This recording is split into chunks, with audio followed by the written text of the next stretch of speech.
Judge, are you ready? I am ready. And can I say one thing? Yes.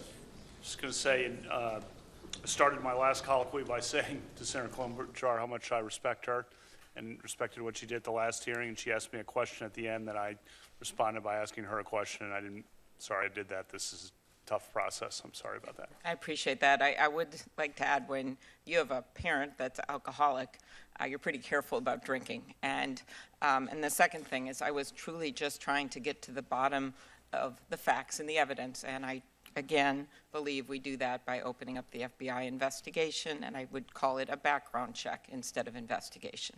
Thank you. Appreciate that. Senator Hatch. Well, thank you, Judge. Welcome. We're happy to have you here. My friend from, I'd just like to say a few words. My friend from Arizona emphasized yesterday that we have before us today two human beings, Dr. Ford and Judge Kavanaugh. Each of you deserves to be treated fairly and respectfully. We tried to do that with Dr. Ford earlier, and I think we succeeded. It's important that we treat Judge Kavanaugh fairly now, and it remains to be seen how that's going to work out. Judge Kavanaugh has been a federal judge for 12 years, and he's been a great federal judge on the second highest court in the nation. He's earned a reputation for fairness and decency. His clerks love him. His students, he teaches in law school as well, his students love him. His colleagues love him. This man is not a monster, nor is he what has been represented here in these hearings. We're talking today about Judge Kavanaugh's conduct in high school, and even then, and as a freshman in college, I guess, as well. Serious allegations have been raised. If Judge Kavanaugh committed sexual assault, he should not serve on the Supreme Court. I think we'd all agree with that. But the circus atmosphere that has been created since my Democratic colleagues first leaked Dr. Ford's allegations to the media 2 weeks ago, after sitting on them for 6 weeks, I might add, has brought us the worst in our politics. It certainly has brought us no closer to the truth. Anonymous letters with no name and no return address are now being treated as national news. Porn star lawyers with facially implausible claims are driving the news cycle. I hate to say this, but this is worse than Robert Bork, and I didn't think it could get any worse than that. This is worse than Clarence Thomas. I didn't think it could get any worse than that. This is a national disgrace, the way you're being treated. And in the middle of it all, we have Judge Kavanaugh, a man who until 2 weeks ago was a pillar of the legal community. There's been no whisper of misconduct by him in the time he's been a judge. What we have are uncorroborated, unsubstantiated claims from his teenage years. Claims that every alleged eyewitness has either denied or failed to corroborate. I do not mean to minimize the seriousness of the claims. Yeah, they've been serious claims, but the search for truth has to involve more than bare assertions. Like Dr. Ford, Judge Kavanaugh deserves fair treatment. He was an immature high schooler. So were we all. That he wrote or said stupid things sometimes does not make him a sexual predator. I understand the desire of my colleagues to tear down this man at any cost. I do understand it. But let's at least be fair and look at the facts or the absence thereof. Guilt by association is wrong. Immaturity does not equal criminality. That Judge Kavanaugh drank in high school or college does not make him guilty of every terrible thing that he's recently been accused of. A lifetime of respect and equal treatment ought to mean something when assessing allegations that are flatly inconsistent with the course of a person's entire adult life. With those comments, Judge, I'd just like to ask you a few questions, if I can, about how, and if you can be short in your answers, it'd help me get through a bunch of them, about how this process has unfolded. When did you first learn of Dr. Ford's allegations against you? It was a week ago Sunday, one Washington Post story. Isn't that amazing? Did the ranking member raise these allegations in your one-on-one meeting with her last month? She did not. Did the ranking member raise them at your public hearing earlier this month? No. Did the ranking member raise them at the closed session that followed the public hearing? She was not there. Did the ranking member or any of her colleagues raise them in the 1,300 written questions that were submitted to you following the hearing? No. When was the first time that the ranking member or her staff asked you about these allegations? Today. When did you first hear of Ms. Ramirez's allegations against you? In the period since then, in the New Yorker story. Did the ranking member or any of her colleagues or any of their staffs ask you about Ms. Ramirez's allegations before they were leaked to the press? No. When was the first time that the ranking member or any of her colleagues or any of their staff asked you about Ms. Ramirez's allegations? Today. I think it's a disgrace between you and Senator me. Coons. Thank you, Mr. Chairman. Judge Kavanaugh, today's hearing is about Dr. Ford's serious allegations about sexual assault. You have unequivocally denied those claims, but we're here today to assess her credibility and yours. And in our previous vigorous exchanges in the previous confirmation hearing rounds, I found that your answers, at times vigorously defended, but at other times struck me as evasive or not credible on key issues. And it's against that backdrop that I'm seeking to assess your credibility today. You said in your opening that rule of law means taking allegations seriously, and I agree with that. It brings me no joy to question you on these topics today, but I do think they're serious, and I think they are worthy of our attention. So let me, if I can, return to a line of questioning my colleague was on before, which was about whether you've ever gotten aggressive while drinking or forgotten an evening after drinking. Those are two different questions. I've already answered the second one. As to the first, I think the answer to that is basically no. I don't know really what you mean by that. Like, what are you talking about? Well, I the guess. reason I don't mean it that way, but no is the basic answer, unless you're talking about something that I'm not aware of that you're going to ask about.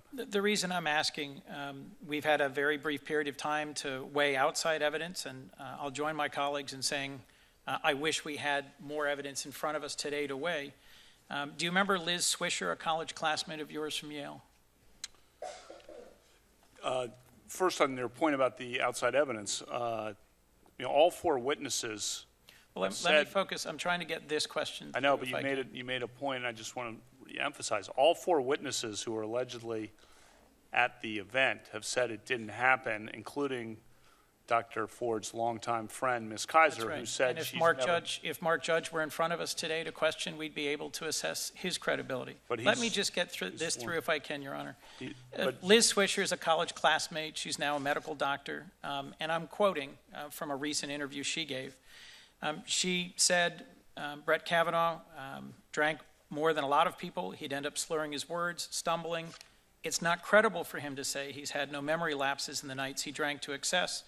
I know because I drank with him. How should we assess that?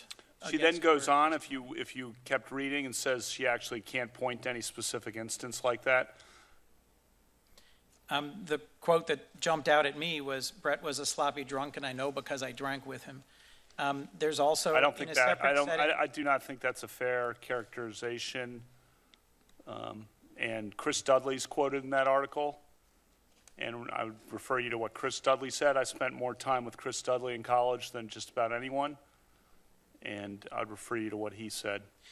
In other reporting, as I'm sure you know, a college classmate described you as relatively shy, but said that when you drank, you could be aggressive or even belligerent. And your roommate, as I think you discussed with Senator Klobuchar, said you were frequently drunk. Yeah, and that roommate, that was freshman year roommate. Yes. And there was contention between him and the third person. There were three of us in a small room, and you should look at what I said in the redacted portion of the transcript about him, and you should assess his credibility with that in mind. Put yourself in our shoes for a moment, if you would, Judge, and I know that's asking a lot of you in this setting. But suppose you'd gone through a process to select someone for an incredibly important job and a position. You had a lot of qualified candidates, and as you're finishing the hiring process, you learn of a credible allegation that, if true, would be disqualifying. wouldn't you either take a step back and conduct a thorough investigation or move to a different candidate? And why not agree to a 1-week pause to allow the FBI to investigate all these allegations and allow you an opportunity a week from now to have the folks present in front of us for us to assess their credibility and for us to either clear your name or resolve these allegations by moving to a different nominee? All 4 witnesses who were alleged to be at the event said it didn't happen, including Dr. Ford's longtime friend, Ms. Kaiser, who said that she didn't know me and that she does not recall ever being at a party with me, with or without Dr. Ford. What I've struggled with, Judge Kavanaugh, is the absence of a fair federal law enforcement driven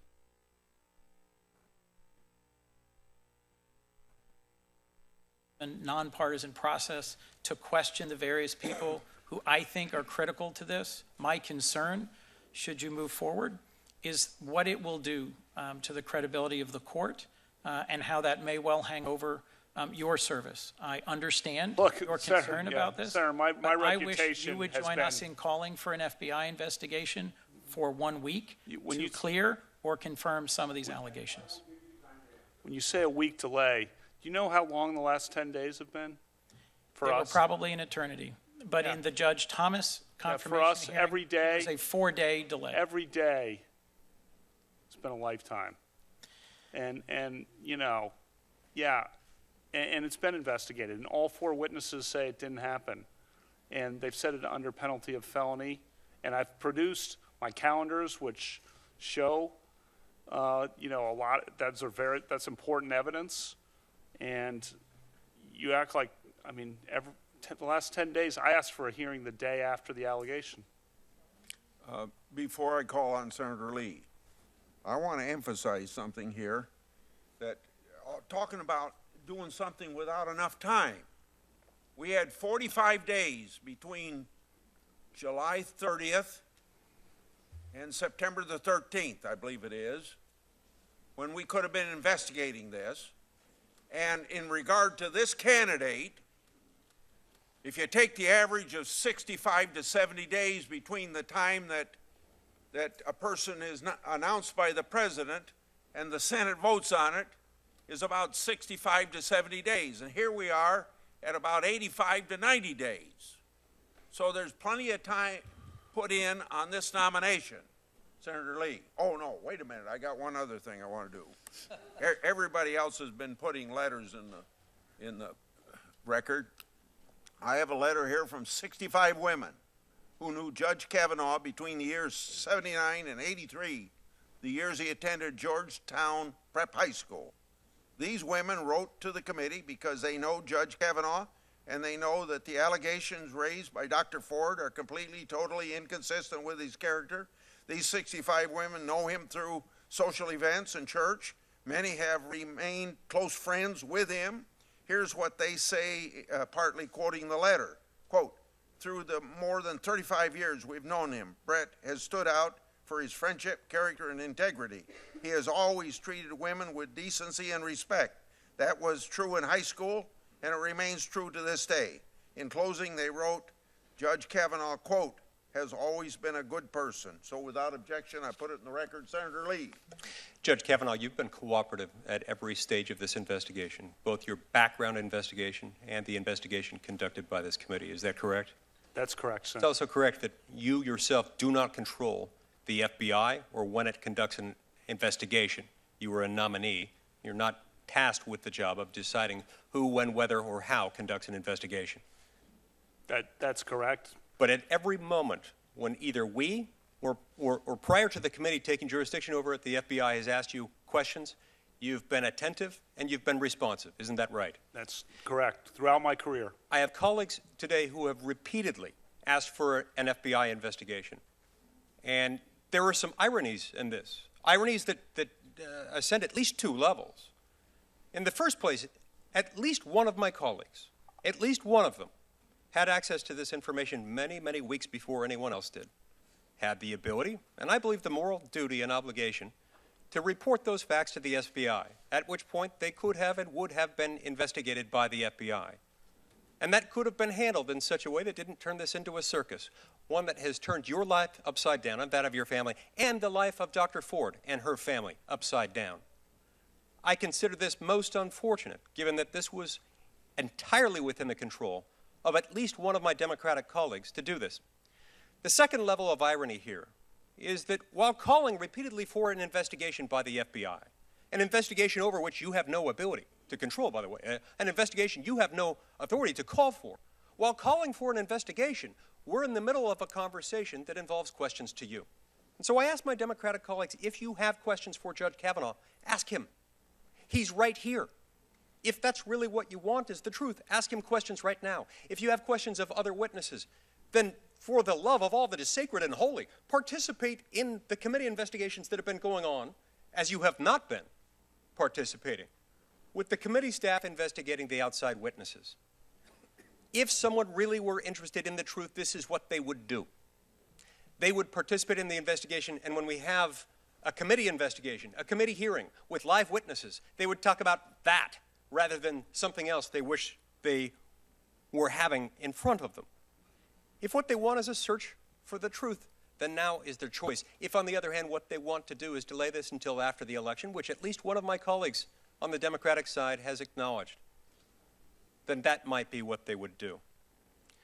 Finally, I want to point out that there is significant precedent from our former chairman of this committee, Chairman Joe Biden. During the Clarence Thomas hearings nearly 3 decades ago,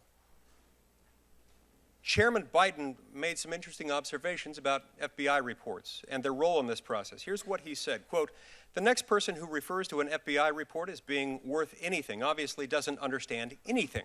The FBI explicitly does not, in this or any other case, reach a conclusion, period. Those are his dual periods, not mine. I continue the quote. "The reason why we cannot rely on the FBI report, you would not like it if we did, because it is inconclusive. So when people wave an FBI report before you, understand they do not reach conclusions.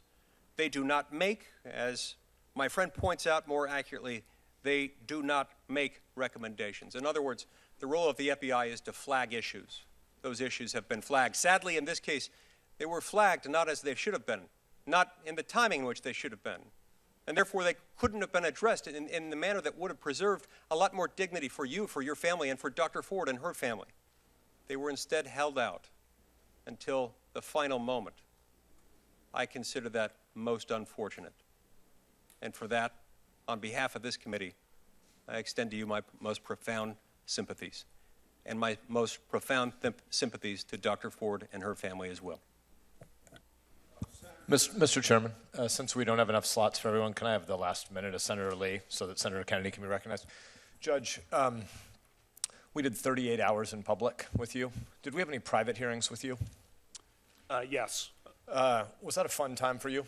When senators could ask questions that are awkward or uncomfortable about potential alcoholism, potential gambling addiction, credit card debt, if your buddies floated you money to buy baseball tickets. Did you enjoy that time we spent in here late one night?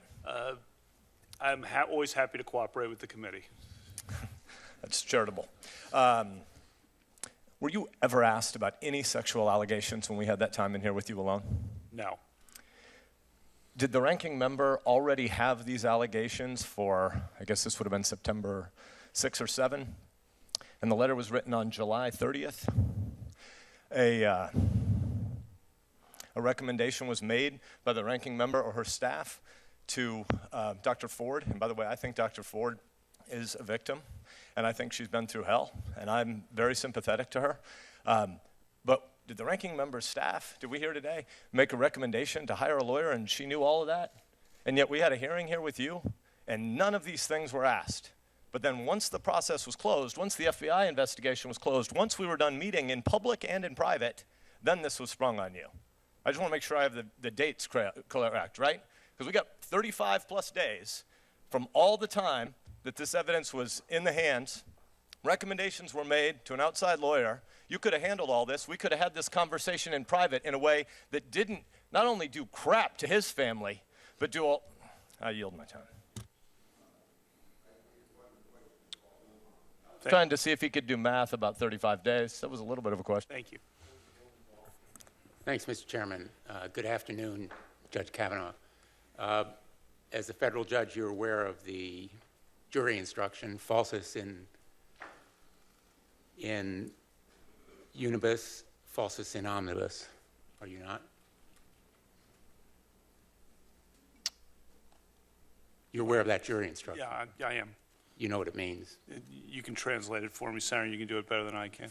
False in one thing, false in everything, meaning in jury instructions that some of us as prosecutors have heard many times, is told a jury that they can disbelieve a witness if they find him to be false in one thing.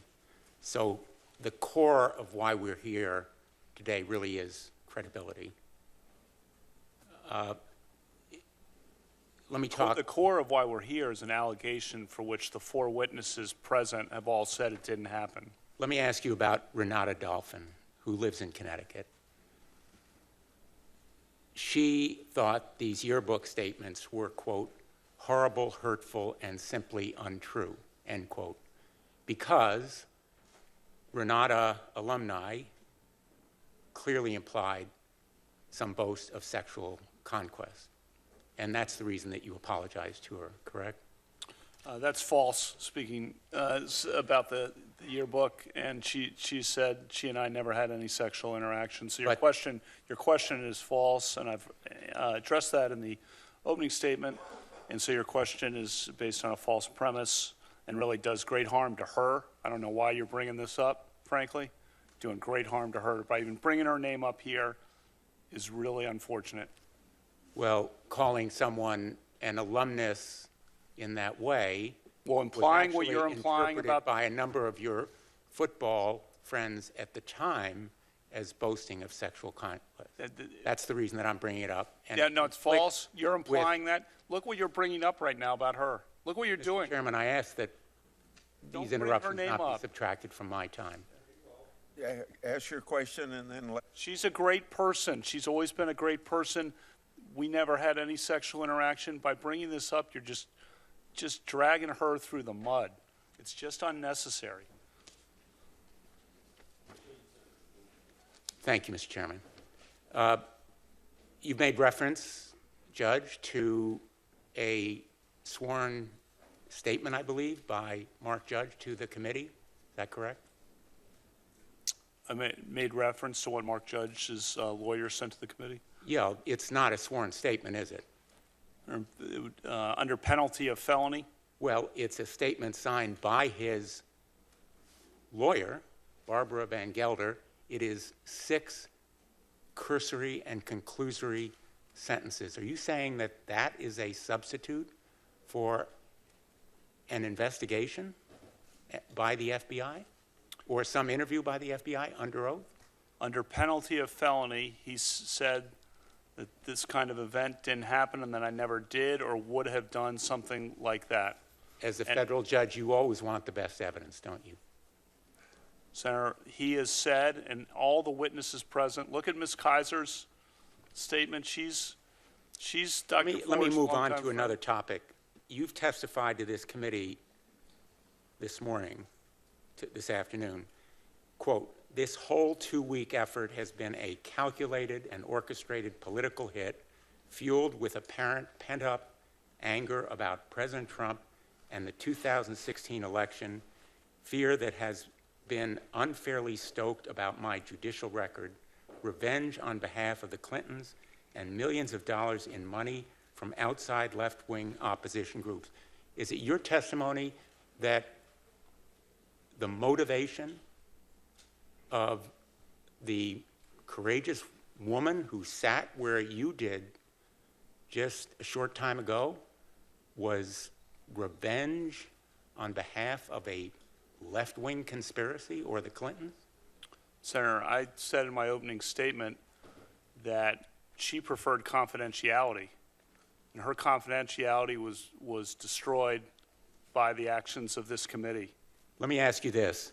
In a speech that you gave at Yale, you described, quote, falling out of the bus onto the front steps of the Yale Law School at 4:45 a.m. I wasn't and then describing me. I organized, to- Senator, let me finish here, please. I organized a third-year end-of-school party for 30 of my classmates to rent a bus to go to Fenway Park in Boston, which was about a 3-hour trip. I bought all the tickets. You and I have discussed that before. I bought all the baseball tickets. I rented the bus. I organized the whole trip. We went to Fenway Park. Roger Clemens was pitching for the Red Sox. We had a great time. George Brett was playing third base for the Royals. Actually, he was playing left field that night. And we went to the game and got back, and then we went out. It was a great night of friendship. I apologize for interrupting, Judge, but I need to finish the quote before I ask you the question. I wasn't The talking quote about me. ends, Okay, well, The quote ends that you tried to, quote, piece things back together, end quote, to recall what happened that night. Meaning, I know what happened. well, you, Judge, will you quickly answer your question, then I'm going to let him answer. I know what happened that I'll night. finish asking my question. Please, go ahead, Your but Honor. do it quickly. Doesn't that imply to you that you had to piece things back together? You had to ask others what happened that night? No, Okay, you take your time now and answer the question. Then Senator Craig. definitely not. I know exactly what happened that night. It was a great night of fun. I was so happy that it was great camaraderie. Everyone looks back fondly on the trip to Fenway Park. And then we went out together, a group of classmates, and I know exactly what happened the whole night, and I'm happy. Judge, do you believe Anita Hill? Senator Crapo. Senator Crapo. Thank you, Mr. Chairman. And Judge Kavanaugh, first, I want to get into this whole question that's been bandied back and forth here almost endlessly today about the FBI investigation process. Because I think I want to follow up a little bit on what Senator Lee and Senator Sass have referenced. There's been a lot of talk here about we need an FBI investigation. In these processes, which you've been through a number of times now, when the FBI does a background check with regard to a nomination, could you quickly describe that for us? What does the FBI do? The FBI gathers statements from people who have information. They don't resolve credibility. They gather the information, and the credibility determination is made by the ultimate fact finder, which in this case is the United States Senate. The committee, of course, here has gathered evidence. And the FBI then gives that report to the White House, if I understand it, and the White House then transfers it to the Senate. Is that the That's chain my understanding, of yes. control? And as you indicated, it does not do, and it's been said many times here today, the FBI does not make judgments. It gives the Senate committee information. At that point in time, if I understand the process correctly, the Senate, the United States Senate Judiciary Committee, has legal authorities. If it receives information in an FBI report that it wants to further investigate, the Senate has legal authority to conduct further investigation. Is that correct? That's my understanding. And that is what has been referenced here many times about how some of these witnesses that were identified in the very late information that we received have made statements that are under penalty of felony. That's a felony for lying to the Senate Judiciary Committee. And as I understand it, what happens is the Senate Judiciary Committee, which has authority under law to conduct those kinds of investigations, follows up on the FBI reports to finish out the investigation that it wants with regard to any information that it receives that needs further investigation. Is that your understanding of the process? That's my understanding, Senator. Now, in this case, there's been a lot of talk here today, and if I have time, I'll get into it. It looks like I'll run out of time. But in this case, there's a lot of concern by many that there was not so much an interest in an FBI investigation as there was in delay. I'm not going to get to that unless I have time. I want to talk about what happened in the Senate committee's investigation. Because as I understand it, and this may be more of a question to the chairman, as soon as we received information, which was about 45 days after others on the committee received it, we conducted an investigation. Is that correct, Mr. Chairman? I'm sorry to turn the questioning to you, but we began that legal Senate Judiciary Committee investigation. Yes. And that investigation involved our fully, lawfully enabled investigators to conduct an investigation. And if I understand it correctly, the Democratic members of the committee refused to participate in that investigation. Yes. And so we have conducted the investigation. The very kinds of things that my colleagues on the other side are asking that we tell the FBI to do. This committee has the authority to do it, and this committee does it, and this committee has done it. Now, there may be more demands for more interviews and more investigation, but when you, Judge Kavanaugh, have referenced the testimony that has come from those who were identified as being at this event, the testimony that has been received from them is information that has been received pursuant to a Senate committee investigation. And I just think it should be made clear. I think there's been a lot of back and forth here about, oh, we're not getting information, we're not looking at this, you don't want to look into the investigation, you don't want to see what happened. The reality is that this committee immediately and thoroughly investigated every witness that has been identified to us, and we have statements under penalty of felony from them. So I just want to conclude with that. I got 45 seconds left, so I'm going to just ask you one quick question, again on timing. You had a meeting with Senator Feinstein on August 20th? That's my understanding, yeah. Well, I had a meeting, and that's my understanding of the date. Of the date, yes. What was established earlier in testimony here today was that the ranking member's staff helped Dr. Ford to retain the Katz law firm on sometime between July 30th and August 7th. So I just wanted you to clarify one more time. In the meeting that you had 2 weeks or more later, this issue was not raised with you. The issue was not raised. All right, thank you. My time is up. We'll take a 5-minute break now.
She went into a time and they just took a few more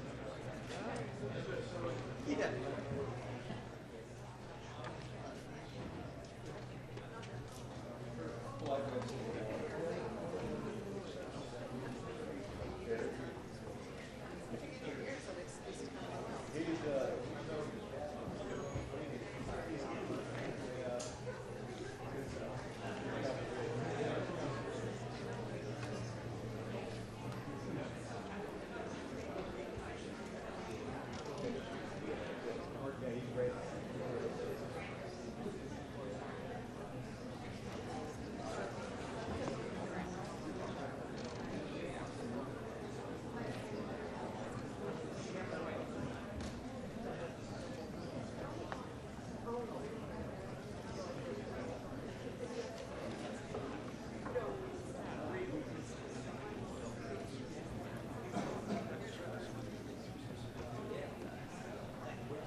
So